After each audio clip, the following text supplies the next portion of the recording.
Before we get started, just a reminder that you can find all of my available rental properties on my website at marcguzman.com. If you own investment property, click on the Owner Services section to see our complete list of services. Thank you to our sponsor for today's episode, East Brother Beer. Located on Canal Boulevard in Point Richmond, East Brother Beer mixes classic brewing styles with precision and modern sensibility to create the perfect Bay Area craft beer. Life is stressful these days. Sometimes getting through a single day is a mental grind, and you are rewarded for getting through it by doing it all over again the next day. How do you find that inner peace we all crave? Our guest today, Elana Vollen, might have some answers for you. Founder of Oceana Wellness, Elana combines yoga, massage therapy, and surfing together in a truly unique, holistic health package. Elana has traveled all over the world learning about all sorts of different ways to improve wellness, finding the inner power of one's body, and expanding one's consciousness. So Elana, thank you for coming on to the show. Thanks for having me. Yeah, of course. So one thing I like to ask every guest is, what has your attention right now? Well, I think especially lately, because we had the fires in California and near our area of California, I've been thinking a lot about the impacts from climate change and from human behavior on the environment. And as a surfer, I'm especially concerned about the ocean and the problem with plastic pollution. You've probably seen the pictures and things that are circulating on Facebook about, huge garbage heaps out in the ocean. And so there's a big movement right now to kind of clean up plastic use. And so I'm trying to kind of be into that crusade of not using single-use plastic and trying to inspire people. And I often share ideas about how to get away from that and different products you can switch to try and support people who are packaging things sustainably. So that's kind of a big thing for me right now. Yeah, this climate change is getting to a level where it's kind of scary. I mean, you have a lot of scientists. In fact, I just read today that 11,000 scientists worldwide have gotten together and they're constantly putting out there that, hey, this is at an extreme level. We've never seen anything like this before. We have to do something, and the governments are not doing anything about it. Especially us, a number one polluter. Yeah. Just backed out of the Paris Climate Accord. Yeah, and we had a climate change scientist here on the podcast several months ago, and one of the questions I asked is, are these California wildfires going to happen over and over again? And her answer was yes. Yeah. We're just going to see this a lot more and more often. And of course, there's issues with PG&E, their equipment, their transformers, and that's a whole nother story. But fires also start because there's flammable vegetation nearby, and that flammable vegetation is because there's not been enough water. It's not wet. Yeah. It's not raining enough, and right. You can see a lot of the different weather changes happening in California. That's so odd and extreme. Yeah, and not just California, but we're the most impacted by it here locally for sure. This is our version of what people are experiencing in the East Coast with hurricanes that are also coming now, like really devastating hurricanes every year, where it used to be like a 10-year event, or a big fire would be a 10-year event, and now it's like you can pretty much count on it annually, So. With the recent Kincaid fire, they were clocking in some wind speeds of 96 miles an hour in Sonoma County. Hurricane force winds. That's crazy. Yeah. Yep, and still yet today I see this guy just idling in his car and texting. I'm like, can you not notice the air quality right now? Spare the air means have you seen the speaking of air quality, have you seen the air quality in Delhi? Oh, yeah. In India? Yeah. That's crazy. Yeah, I've been there, and that was even before. It's always been bad since, it's been bad for a long time, especially because they don't have gasoline standards. But I used to have to walk around. I've spent a lot of time in India, so I used to walk around. Delhi is one of the most polluted cities, so I'd walk around with a bandana over my face. I saw photos of Beijing and certain other cities in China that were pretty bad, but this one looked way worse than China. Yeah, because it settles, it's just like it's a kind of a big valley, and so the pollution just settles from all the factories and stuff. But yeah, it's pretty. Oh, that's horrible. Makes you appreciate clean air for sure. It does. It does. When we had the fires here in the Bay Area, well, not the Bay Area, but the fires up like Butte County, and all that smoke was coming from Northern California down into the Bay Area and just kind of sitting here for a few days. That was bad. Yeah. That was very bad. Everyone had a mask on. Yeah. And as soon as that air disappeared, that bad air, the smoke just dissipated, all of a sudden the clean air was such a refresher. Yeah. And that's really when you appreciate the clean air. Yeah. You don't know what you have till it's gone, really. Right? Yeah. Yeah. Yeah. So, what attracted you to yoga? Because not just yoga, but surfing. We'll get into both here in a minute with Oceana Wellness. But let's start off with yoga. What really attracted you to yoga? Well, I started taking yoga classes in college, and I loved that it was physically demanding in a different way than other things I had done. Like I was really into aerobics in the 80s, you know.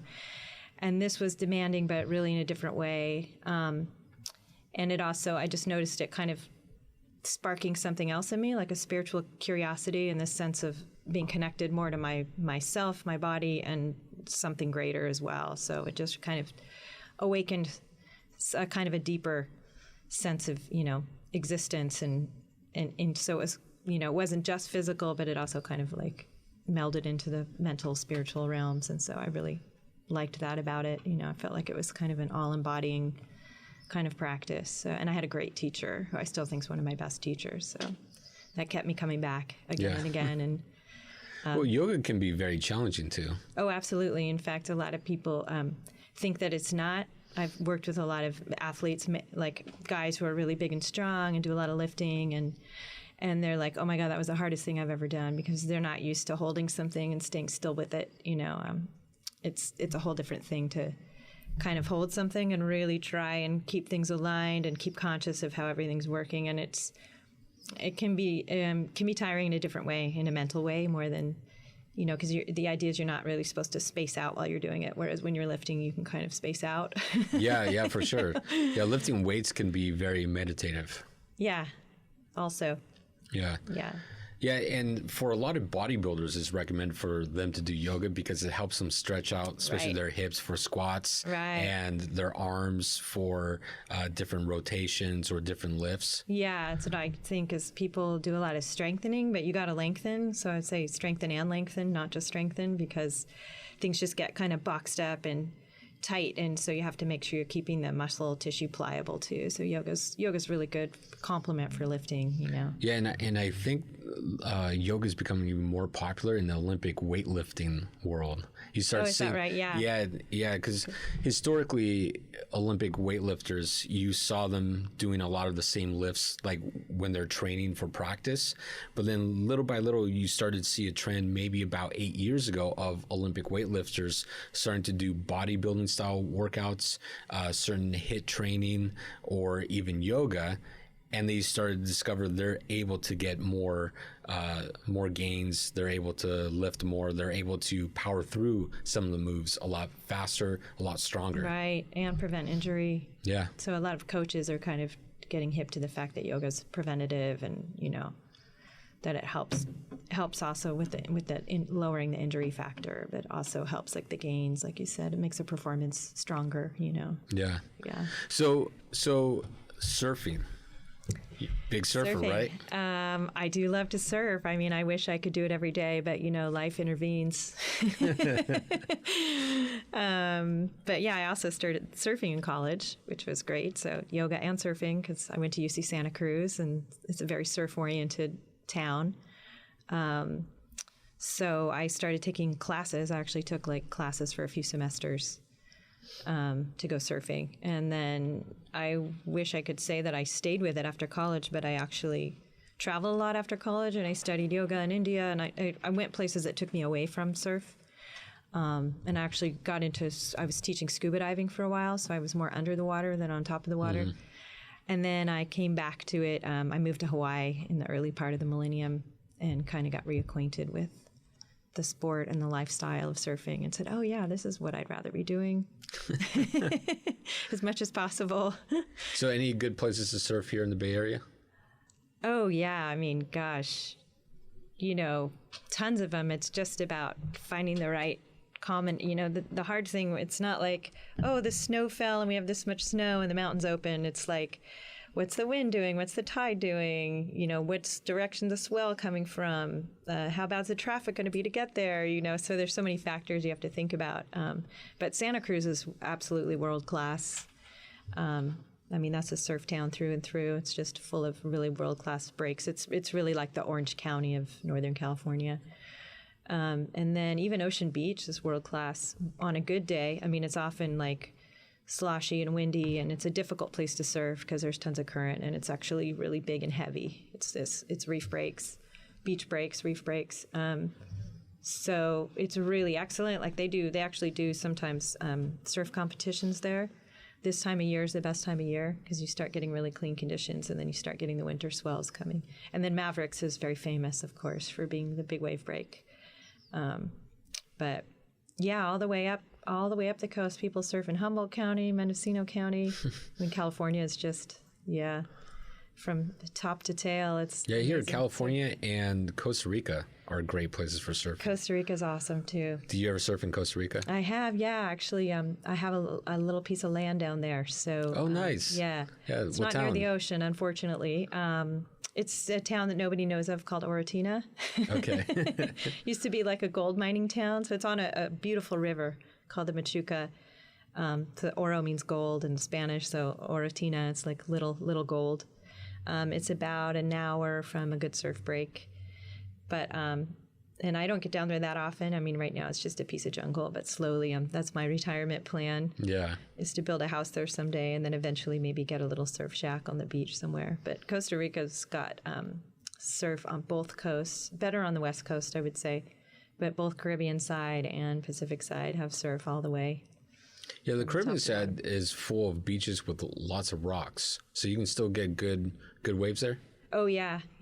There are, they break on reefs. It's reef breaks, so it's a little sketchier because some of the breaks, like there's one called Salsa Brava, and it's a heavy reef break. So the water hits a shallow reef and kind of jacks up and makes a steep wave. But if you don't, if you wipe out, it's not a good place to learn because you wipe out all the time when you learn, and there's a big penalty for hitting a reef, and you get a lot of injuries. And so I kind of tend to avoid the heavy reef breaks. Maybe I'm too vain. I care about my face too much. Yeah, Costa Rica is really beautiful. I've been there a few times, and that was actually my original retirement plan also, retire in Costa Rica. But then in the last few years, I fell in love with Portugal. So I'm kind of torn between the two. Portugal's becoming a huge surf destination. Really? Oh, yeah. Huge. It's like probably the biggest surf destination in Europe now, France and Portugal. Well, I guess that makes sense. It's on the same latitude line as the Bay Area, so you have a lot of similarities in weather. Right. When I was there a couple of years ago, it rained there, and it also rained here in San Francisco. Yeah, I think it is pretty climatically similar. Like right now, it's probably a really nice time of year. Actually, I just saw footage of a German surfer dropped in on the biggest ever known recorded wave, 115 feet. And it would take your breath away to see this 115 feet? 115-foot high wave. It's in, Nazare. That's the name of the biggest wave in Portugal. Wow. So when you move there, you can go and spectator sport it. What was the largest wave you ever rode? Oh, gosh, nowhere near that. For me, just probably about half, again, as tall as me, or at the most double overhead. Okay. And it's like earthquakes. Waves go exponentially up in size. So the difference between a 4-foot wave and a 5-foot wave is pretty significant. The difference between a 6-foot wave and an 8-foot wave seems 8 foot seems a lot bigger than 6. Oh, really? Yeah. It just seems like every foot that goes up is that much heavier. There's that much more water behind it, so it's that much harder. So. I've never makes a lot of sense. Been much of a big wave surfer myself. When I say big, I mean, people are constantly looking for waves that are way over their head. I'm like, I don't need something too much taller than me. So does the level of expertise, the expertise requirement, is a requirement like you have to be that much better if you're going to go from a 6 to 8 foot wave? I would say so, because the wave is heavier, the bigger it is. And if it's heavier, it's harder to stay on your board and navigate the wave. So there's kind of two different skill sets with surfing. There's how big a wave you surf. Like that's contests are on how big the wave is, and then there's contests on your technique. And sometimes it's a combination, but sometimes they do surf contests in small waves because they just want to see everyone's maneuvers. It's more like what do you call it, like acrobatics, or gymnastics, like in the Olympics, like what are your moves and how well did you execute them? And then there's just this sheer like adrenaline, like who can take off on the biggest wave and actually not wipe out, So you do need skill. You need skill to surf well in any case, but you definitely need more skill if you're dealing with more water behind you because it's going to make it harder to stay on the wave. Yeah. So how difficult is it for people to really stay on that board? Because you would think, and I've never done surfing before, but you would think that board's got to be very slippery. Yes. In fact, that's why people usually start on really big boards that are really stable. Most people, when they start, they're like on 9-foot boards, 9 foot by like 3 feet, not 3 feet wide, 2 feet wide, maybe a little less, but really big. So the bigger it is, the more stable it is. Because if you start on a small board, I've seen people try and make that transition, and the small boards are really wiggly, and so they take a lot more balance. So you kind of have to work your way up to a smaller board in order to get stable. So it's a good idea if you're going to try surfing to try, set yourself up for success and get a really big, wide, stable board to start with until you get the hang of what it feels like to get up and ride the wave, and then you can start to graduate down to a smaller board. Okay, that's good advice. Yeah. So Oceana Wellness, let's talk about this. How did it come about, and what made you put this together? Well, I think I've always been, I grew up in Santa Monica in Southern California. I've always been an ocean girl. I've always lived near the ocean. So it was kind of a natural thing when I started getting into healing arts because I teach yoga, I do massage, and I love the ocean. So I thought, okay, I'll take that'll be my name, Oceana Wellness. And then I started to weave in doing the surf retreats, which seems like it just was a natural kind of direction to go in with my love for the ocean and bringing So the surf retreats were just you by yourself, or do you take clients with you? Well, when I do my own surf retreat by myself, but no, I take people. It actually started because I was doing yoga retreats in Mexico, just yoga. But I had a couple girls on the retreat who were going every day after yoga and going to take surf lessons, and then they'd come back at the end of the day for the evening class, and they were all stoked, which is the word we use when after you've been surfing, you're just in a really good mood usually. And I was like, God, I'm jealous. I wish I could go surfing all day. And I thought, oh, why don't I just do this? Why wouldn't I just do this? Like do a retreat where I take people surfing, because there's so much crossover with yoga. Yoga actually really prepares you for surfing. Like you said, is it difficult? Well, there's things you can work on to make it better, like balance skills. Because balance is a really huge part of surfing. So I did a lot of balance skills, and also things, you can hurt yourself if you have bad form. Like if you're shrugging your shoulders or trying to push up like this, you can injure yourself. So yoga helps a lot too with holding proper body shape so you don't injure yourself.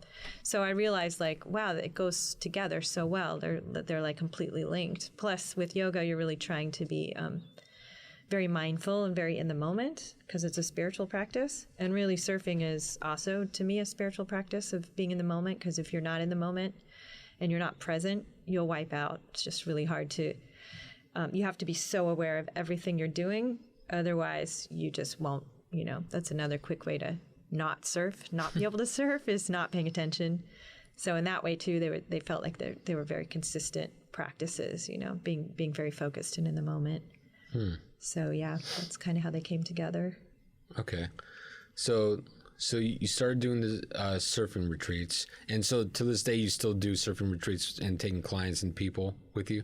Yeah, I still do. I have one this January that I'm just now kind of in a big push for to try and, get my folks together for that. It's really fun. I've been going to the same place for about 5 years. I was just going to ask if you have a specific place or if you switch up the location every time. Yeah, I do. I have been going to the same place, and I feel like starting next year, I'd like to branch out. I'd like to go to Costa Rica because I want to start putting my roots down a little bit more there, and because there's so much good surfing. So I'm hoping to add in some new locations. Definitely Costa Rica, Central America being one of them. But the place where we go it's kind of such a perfect place in so many ways. And so, yeah, I've been kind of keep coming back to it because it's such a perfect place to learn. And it's a beautiful spot. And I have a really good surf school that I work with and a yoga hotel where I do the retreat. So the package just just a great program. So it's been very easy to keep going back to it, though I would like to branch out. It's just a lot of work because I'm completely self-organized. Yeah. So it's enough just I do 2 retreats a year back to back. And so if I didn't have to do all my other jobs, I'd have more time to organize. But eventually that's the idea, to branch out, do some more retreats. So if someone wanted to get some more information on these retreats, where can they go? They could go to my website, which is oceanawellness.com. The OCEANA wellness.com, and all the retreats are listed there too. Now, we've talked about some of the benefits of yoga. I mean, from your experience, what's been one of the best stories that you've experienced with helping someone, get better at physical fitness or anything with yoga? Well, I mean, what comes to mind for me right now, I have a class that I've been teaching in Marin at a women's gym for almost 12 years. I think I just passed the 12-year mark.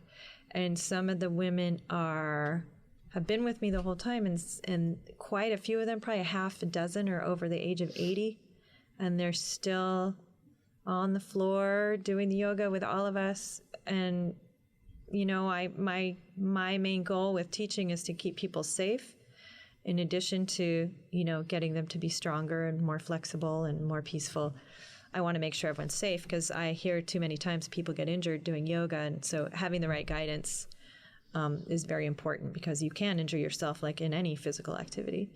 But seeing these women stay so strong and pliable and still in it, it's very inspiring. I can only hope that I'm doing that when I'm over the age of 80 as well. In fact, I had one of my retreats last year wasn't a surfing retreat, just a yoga retreat, but I had I think almost all of the people were over 70. So I think, which might lead people to believe I'm also older. And it depends on how you define older. I mean, I'm middle-aged, but I think because as people get older, they realize how important it is to do it, and they also want to be with someone who can keep them safe. So it's, someone who's teaching yoga at the age of 25, they can't really, they can't totally understand what an older body is going through because they have no idea what's coming later in life. And I still feel very fit and strong, but I also can see the ways if I don't take care of my body, how I can injure myself. If I don't move right, I can tweak my back, or you know what I mean? So I think I have that understanding a little bit more about what it's like to be an aging body, so I can help people stay strong with that. Well, there's a lot of science nowadays on the human body, but there's still a lot of things that we don't even understand, and how the body actually functions from a physical perspective. And everyone's body is slightly different. How they age is, there's also variables that go into it. Sure, genes too. Yeah, and one of this guy, Tom Purvis, is probably one of the best. He's not, I don't think he's a MD, but he's studies the physical human body and all the different variations.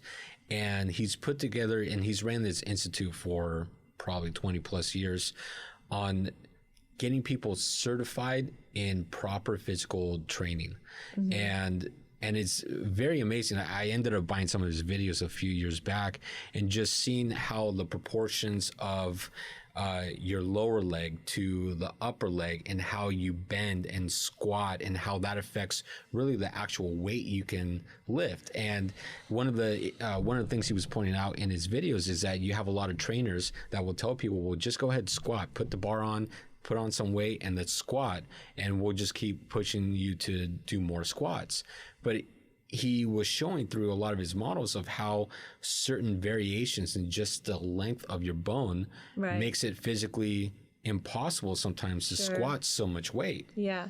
And so that really opened up my eyes to a whole nother level of how, like, if you really wanted to be a good physical trainer, like, this is all stuff you would really have to know. Yeah. And you don't see that in the training world because you have a lot of people that simply, just jump into training.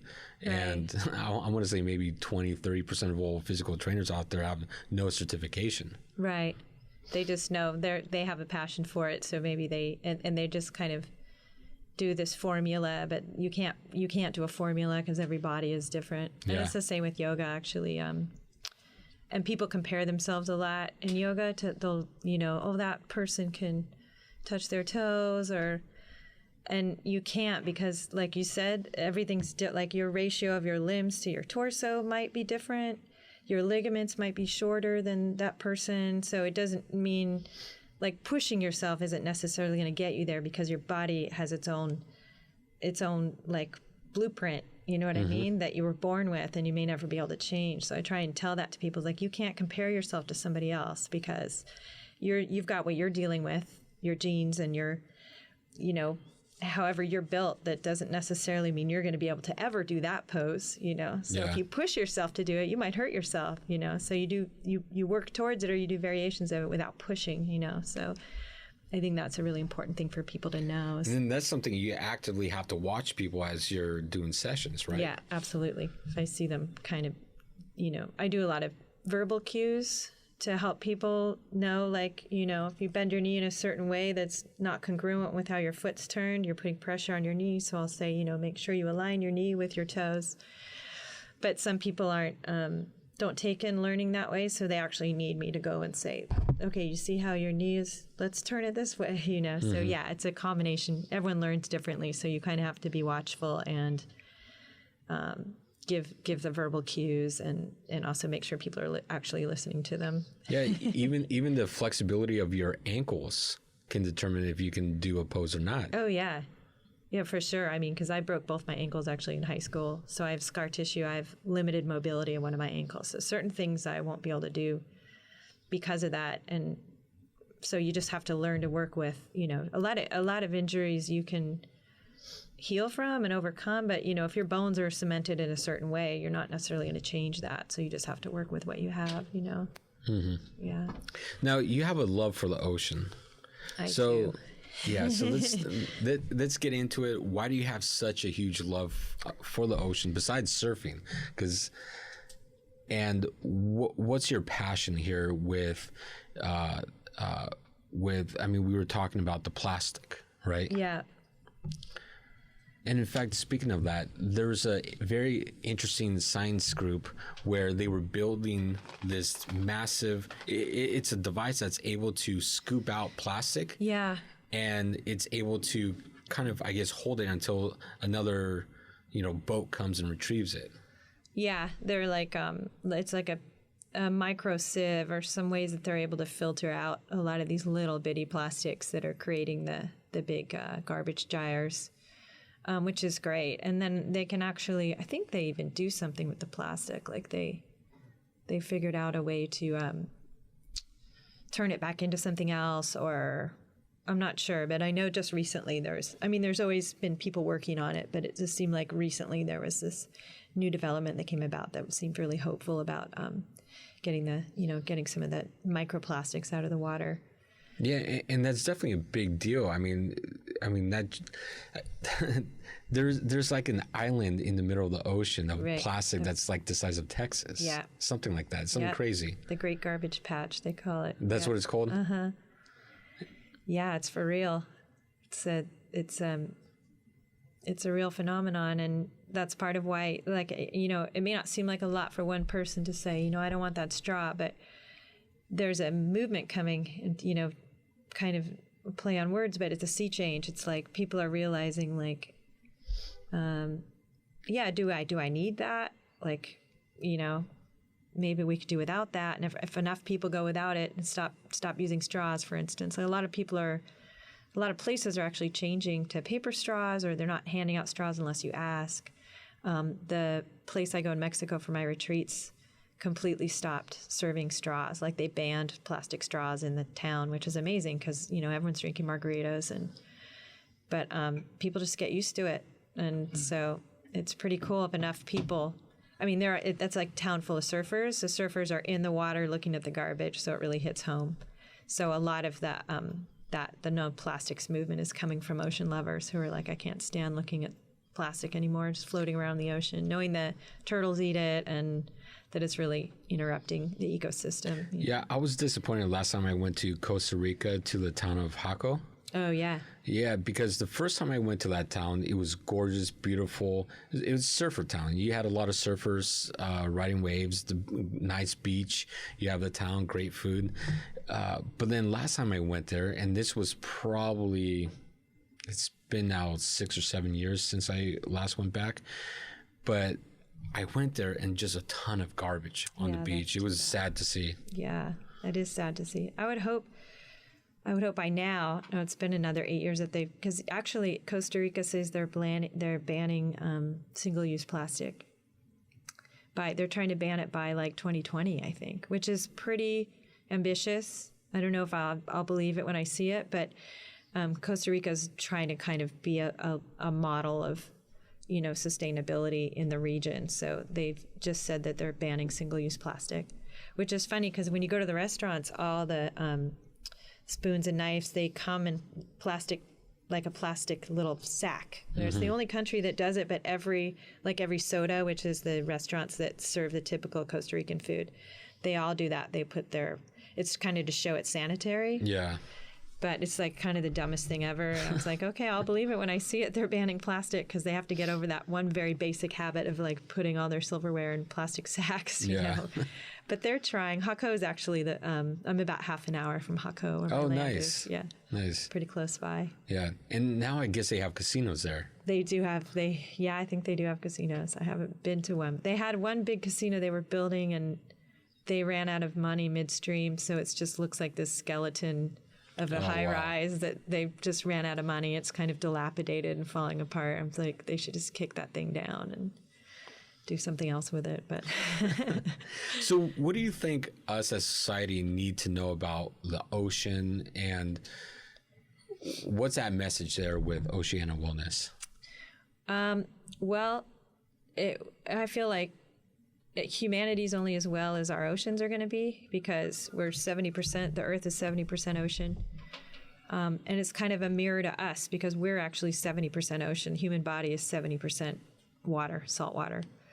So to me, there's a parallel between the human body and the earth body. The earth body is mostly oceanic. It's these bits of earth in the midst of this big ocean, one big ocean. And it's definitely suffering from climate change is huge, because if the ocean heats up even 2 degrees, it changes everything. It changes the food supplies. It changes the environment for all the animals who are used to this certain way they're living. It changes all the migratory patterns. It kills the reef system, and the reef system is kind of the foundation of a tropical ecosystem in the ocean. So, and reefs are getting coral reefs are getting acidified. Look at the Great Barrier Reef. Yeah, exactly. I mean, tragic. The reefs are dying. So when the reefs die, everything's going to die. Like the ocean is the canary in the coal mine. If the ocean's dying, then the earth is going to die, and we can't live without the earth. I mean, I know that there's people out there who think we'll just go conquer some other planet, but who wants to do that? Yeah, we're 50. It's beautiful here. Let's not fuck it up. Excuse my language. Yeah, no, we're many years away from conquering another planet. And then even if we did make it to another planet, you'd have to terraform the entire planet, because I mean, the radiation and everything, there's no way we would be able to survive out there long term. No, I mean, it would be a select few of elites who would say, okay, we're just going to get on our spaceship and fly to this other planet. We've got a little station that someone built for us, and we'll hang out in a bunker and live out the rest of our days. Well, I mean, it's just Wasn't there a movie like that where the original planet that was all destroyed was where all the lower class citizens lived, and then the elite lived in some big spaceship above the planet?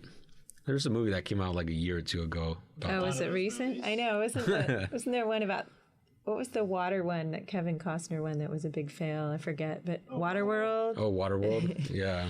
That's more the water version of it, but I think, yeah, it seems to be a dystopian theme of like, let's go escape our dying planet, and a few rich people will go and live in some bunker, but I'd rather save the one we have personally. So yeah, so I guess to me, that's the parallel, is that we are, if the ocean is well, humans will be well, and so if we take care of ourselves, we'll also be taking care of, people who take care of themselves tend to also take care of things around them and the environment around them. So, yeah. Yeah, it would be nice if we didn't have so many different climate change deniers, so we could just get past that point to then just really deciding on, okay, how are we going to solve this problem? Right. Just admit everyone that it's a problem, and let's get on with the work and fix it, because if everyone agreed and all governments were willing to work that way, then, humans are smart. There's no stopping us if we have our attention in the right direction, so kind of going in the wrong direction right now, but hopefully the pendulum will swing the other way soon. Yeah, hopefully. So, I want to thank you for coming on to the podcast. What's your website one more time for listeners and viewers? It's www.oceanawellness.com. It's one word, OCEANA. And besides yoga, you have what other services? I'm a massage therapist, and most recently, in the last few years, I've been diving into the world of medical cannabis. So I've been working with patients, where I work in a patient-based collective, mostly with people who are really dealing with a lot of pain and illness and even cancer, and working with them on how cannabis can support them medicinally. So I consult for that too. I do consultations for cannabis, and I'm a big advocate for how it can help people. We need to get that off Schedule 1. Oh, absolutely. Big time. I mean, that's just ridiculous. Yeah. What is that? 37 states now have it legalized for medicinal use. Yeah. Yeah. It's and so you have Colorado now legalizing mushrooms. Right. I mean, if it gets to that point, come on, we can take marijuana off of Schedule 1. Yeah, it's crazy. I just was speaking with a flight attendant in Florida, and she has so much pain in her body. She has fibromyalgia, and I said, you should try CBD, and she's like, no. We get tested, and I'm like, yeah, but usually it's for THC. She said, no, even CBD, they'll test for it. If they find CBD, they'll fire you. And I'm like, to me, that's criminal, because CBD there's no mental high, yeah. No. So it's literally like taking a vitamin. Why would you be fired for doing something like that can help you not be in pain? It just made me so mad. That's Florida, I guess, but we're lucky in California. Well, there's also a lot of lack of education, right?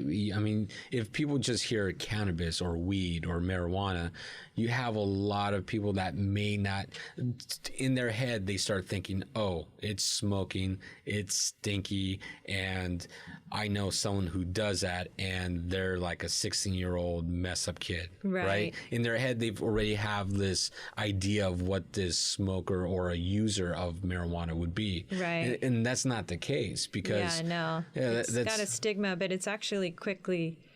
I saw a billboard recently in the city that said it was for a dispensary, and it said it's where your mom already shops or something, because the older generation. I mean, where I work, the collective where I work, most of the people are elderly, and they're dealing with real issues and pain and sleep, and they're getting so much relief, and they're like, thank God I'm getting off painkillers, I'm getting off my sleeping meds, that create all this, dependency, and they're able to do it with cannabis, which is just a plant. It's amazing. And most of them aren't smoking. Most of them are doing tinctures, or capsules, or, so it's not like ripping bong hits in the, in the basement. It's actually medicine, So yeah, I think people are, it's starting to